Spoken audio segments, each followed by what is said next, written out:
शनाया को हुई jail, part 29। उस प्रिस्क्रिप्शन को देखकर सारे रिपोर्टर्स शनाया के पास आकर उससे सवाल करने लगते हैं। शनाया इतने सारे रिपोर्टर्स को अपनी तरफ देखकर परेशान हो जाती है। वो तो पहले ही अभिनव के पास अपनी गलत मेडिसिन की प्रिस्क्रिप्शन को देखकर हैरान थी। वो हड़बड़ा कर कहती है, ये प्रिस्क्रिप्शन कैसे यहाँ आ गई? इसे तो मैंने डिस्ट्रॉय कर दिया था। एक रिपोर्टर, इसका मतलब आपने पेशेंट को गलत मेडिसिन दी थी? शनाया, नहीं, मैंने कोई गलत मेडिसिन नहीं दी। रिपोर्टर्स, तो उस प्रिस्क्रिप्शन में आपके साइन कैसे हैं? कहीं आप हमसे झूठ तो नहीं बोल रही हैं? शनाया, नहीं, ये मेरे साइन नहीं है, ये किसी और ने किया है मुझे फंसाने के लिए। अभिनव मुस्कुराते हुए, मुझे मालूम था डॉक्टर शनाया, आप ऐसा ही कुछ बोलेंगी, इसलिए मैंने इसका भी सॉल्यूशन निकाल लिया। फिर एक कागज सबको दिखाते हुए, यह है वो रिपोर्ट जो ये बताती है कि डॉक्टर शनाया के साइन जो असली और नकली दोनों प्रिस्क्रिप्शन में हैं, वो आपस में मैच कर रहे हैं। शनाया अभिनव के इस मूव से हैरान रह जाती है। सारे रिपोर्टर्स एक बार फिर शनाया पर सवालों की बौछार करने लगते हैं। तंगाकर शनाया सबके सामने आखिर अपनी गलती कबूल कर ही लेती है। शनाया, हाँ, मैंने ही किया ये सब, मैंने ही गलत मेडिसिन दी और उस दिन हॉस्पिटल भी मैं जानबूझकर नहीं आई थी, क्योंकि मैं डॉक्टर अनन्या से नफरत करती हूँ। 1 घंटा भी नहीं हुआ था मुझे हॉस्पिटल आए, पर पूरे हॉस्पिटल में बस अनन्या ही छाई हुई थी, मानो हॉस्पिटल में और कोई डॉक्टर हो ही ना। चिढ़ने लगी थी मैं अनन्या से, इसलिए उसे इस हॉस्पिटल से सस्पेंड कराना चाहती थी, पर वो सारा काम बड़ी ही ईमानदारी और मेहनत से करती थी। इसलिए मैंने उसे सुलोचना राजपूत की फाइल दिखाई, पर उसमें भी वो मेरी गलती बता रही थी, मुझे अपनी सीनियर को सिखाने चली थी। फिर जब डॉक्टर अनन्या का फोन आया तब मैंने आने से मना कर दिया, ताकि आगे जो कुछ भी हो उसका सारा ब्लेम डॉक्टर अनन्या पर डाल दूंगी। और सब कुछ मेरे प्लान के हिसाब से हुआ, पर फिर आज सब कुछ बिगड़ गया। शनाया की बात सुनकर अनन्या उसके पास आती है और बिना कुछ बोले एक जोरदार थप्पड़ शनाया के गालों पर मारती है। अनन्या को इतने गुस्से में आज तक किसी ने नहीं देखा था। अभिनव भी उसे ऐसे देखकर परेशान हो जाता है, पर कहता कुछ नहीं। अनन्या, अपने गुस्से और जलन में आप इतनी अंधी हो गई हैं कि ये भी भूल गई कि आप एक डॉक्टर हैं, डॉक्टर शनाया। शनाया अपने गाल पर हाथ रखकर अनन्या को घूरती है। अनन्या आगे कहती है, आप इस लायक भी नहीं कि मैं आपको डॉक्टर बोलूं, तो आपसे बात करने का मन नहीं है। तभी वहाँ पुलिस आ जाती है। अभिनव आगे आकर इंस्पेक्टर को देखकर कहता है, ले जाइए आप इन्हें, और उनके खिलाफ सारे सबूत मेरे वकील आपको देंगे। फिर शनाया के करीब आकर उससे कहता है, अभी भी बच सकती हो तुम शनाया, अगर असली गुनहगार को नाम मुझे बता दो। अभिनव की बात सुनकर शनाया उसे देखने लगती है। अभिनव आगे कहता है, मुझे पता है ये सब तुमने किसी के कहने पर किया है, पर कोई ऐसा जो अनन्या से नफरत करता है। ओ सॉरी, करता नहीं, करती है। शनाया, तुम्हें ये सब कैसे पता?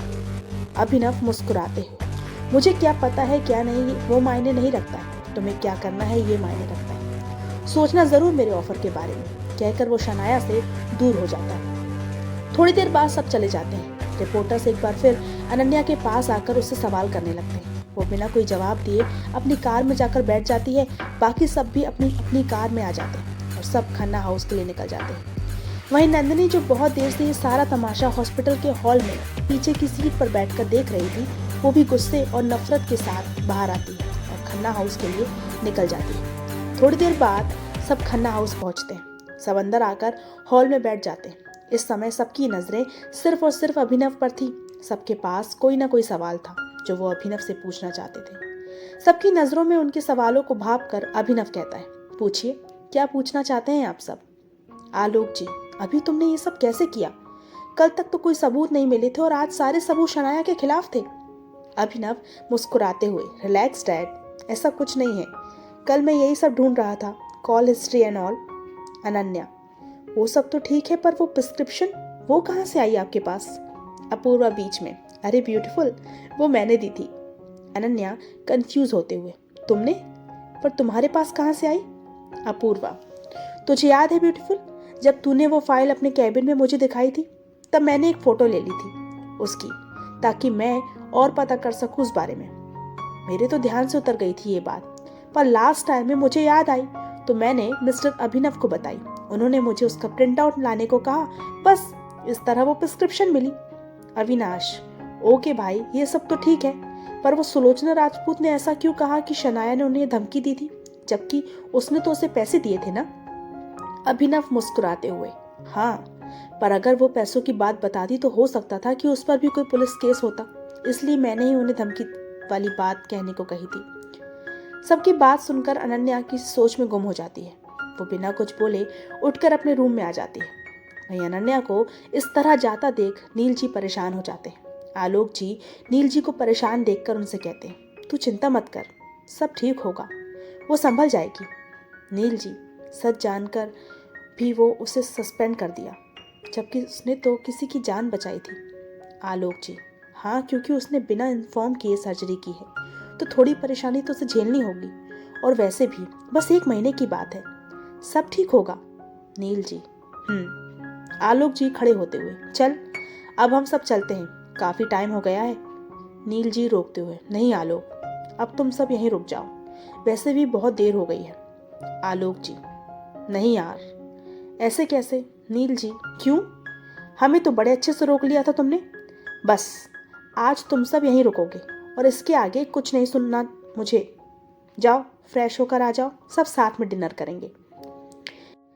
नील जी की जिद के कारण आलोक जी मान जाते हैं और सब वहीं रुक जाते हैं।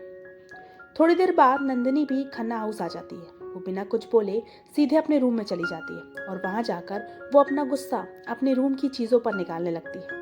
तभी नीलिमा जी, जो नंदिनी को घर आता देख उसके पीछे उसके रूम में आई थी, उसे रोक देती है। नीलिमा जी, क्या कर रही है नंदू, शांत हो जा। नंदिनी गुस्से से, वो फिर बच गई मॉम, मैं कुछ भी नहीं बिगाड़ पाई उसका। नीलिमा जी, चुप, एकदम चुप, घर पर सब है, सबके पास तुम्हारी आवाज जाएगी, तुम पहले शांत हो। नंदिनी, पर मॉम, मैंने कितनी कोशिश की थी उसे बर्बाद करने की, पर लास्ट टाइम पर सब खराब हो गया। नीलिमा जी, जानती हूँ, इसलिए बोल रही हूँ, अभी बहुत से मौके आएंगे, बस थोड़ा सब्र रखो। नीलिमा जी के समझाने पर नंदिनी शांत हो जाती है। थोड़ी देर बाद सब नीचे डिनर के लिए इकट्ठा होते हैं। सब वहां होते हैं पर अनन्या और अभिनव वहां नहीं होते। वहीं अनन्या के रूम में अभिनव आता है। वो देखता है कि अनन्या बालकनी में खड़ी किसी सोच में गुम है। वो अनन्या के पास आकर अपना गला साफ करने लगता है। अनन्या सामने देखकर, आपको ये सब करने की कोई जरूरत नहीं है मिस्टर सिंह, हमें पता है आप बहुत पहले से यहाँ आए हैं। अभिनव मुस्कुराते हुए, जब पता है तो फिर शांत क्यों हो? अनन्या अभिनव को देखकर, क्या जानना चाहते हो आप? अभिनव मुस्कुराते हुए, काफी अच्छे से समझने लगी हो मुझे।